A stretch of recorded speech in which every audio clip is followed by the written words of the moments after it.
और एक बार फिर इंसान और जानवर की भिड़ंत हुई है। मामला ओडिशा का है, जहां एक जंगली भालू शहर में घुस आया।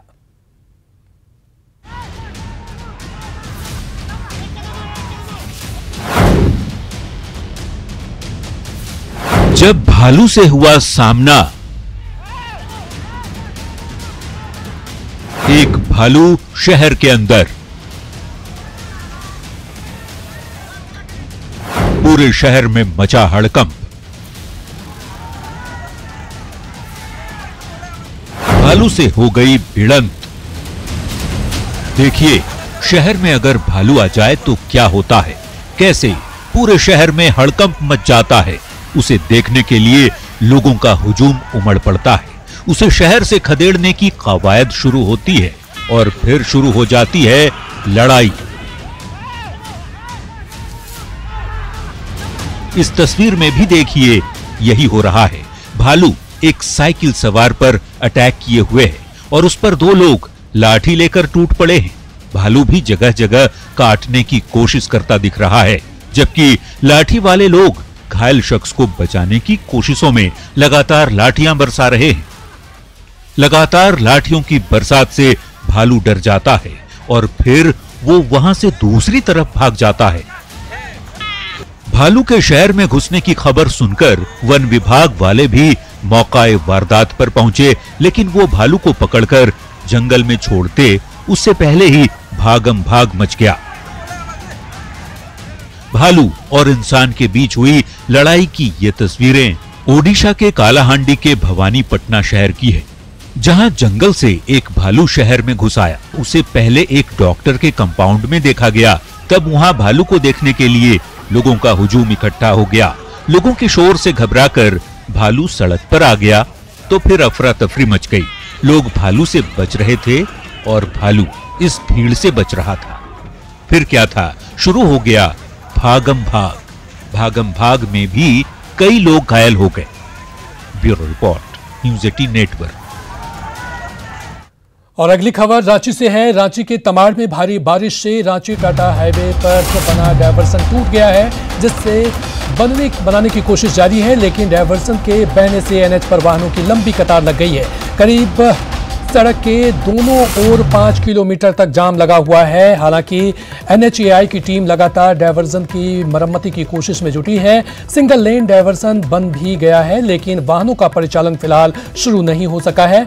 एनएचएआई की टीम का कहना है कि 2 से 3 घंटे में डबल लेन डायवर्सन बन जाएगा, तब जाकर वाहनों का परिचालन शुरू हो जाएगा। हालांकि छोटी गाड़ियों को ग्रामीण रास्ते से डाइवर्ट कर दिया गया है, लेकिन बड़ी गाड़ियां पिछले 30 घंटे से जाम में फंसी है। ऐसे में ड्राइवर और खलासी भूख प्यास से बेहाल है।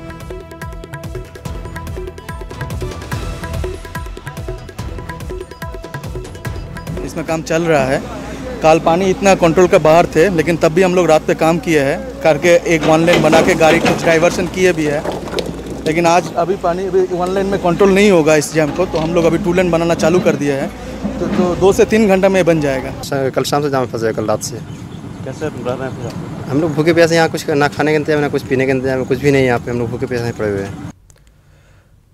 उधर जोरदार बारिश के चलते कांके डैम पूरी तरह भर चुका है। डैम पर दबाव कम करने के लिए तीसरी बार कांके डैम के डिस्चार्ज गेट को खोल दिया गया।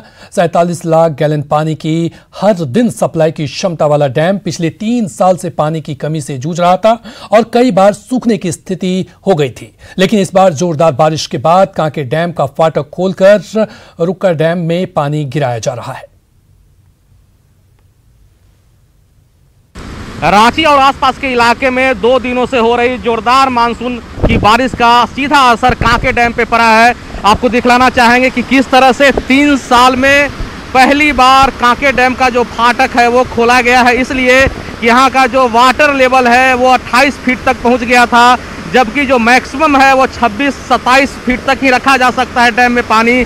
इसके बाद फैसला लिया गया जल संसाधन विभाग की ओर से कि फाटक खोला जाए और जो जल का जो स्तर है उसको 26 फीट किया जाए।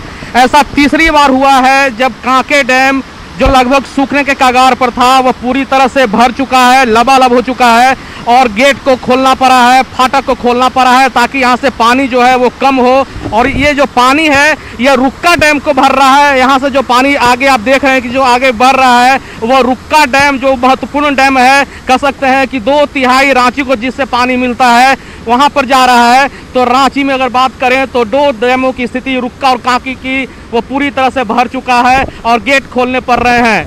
कैमरामैन केटी के साथ उपेंद्र, न्यूज 18 रांची।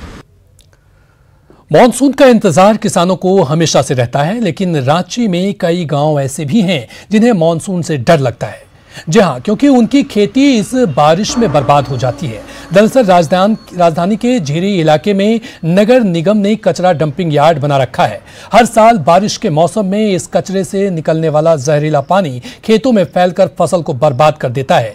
झीरी इलाके के आसपास सुंडेल, मनातू और चेड़ी जैसे कई गांव हैं जहां मॉनसून के दिनों में पहाड़ी पोटी नदी बहती है, लेकिन कचरे के पहाड़ से निकलने वाले जहरीले पानी से यह नदी भी दूषित होकर अपना रंग बदल देता है। लिहाजा 4 से ज्यादा गांव की जिंदगी अब सरकार से मदद की गुहार लगा रही है।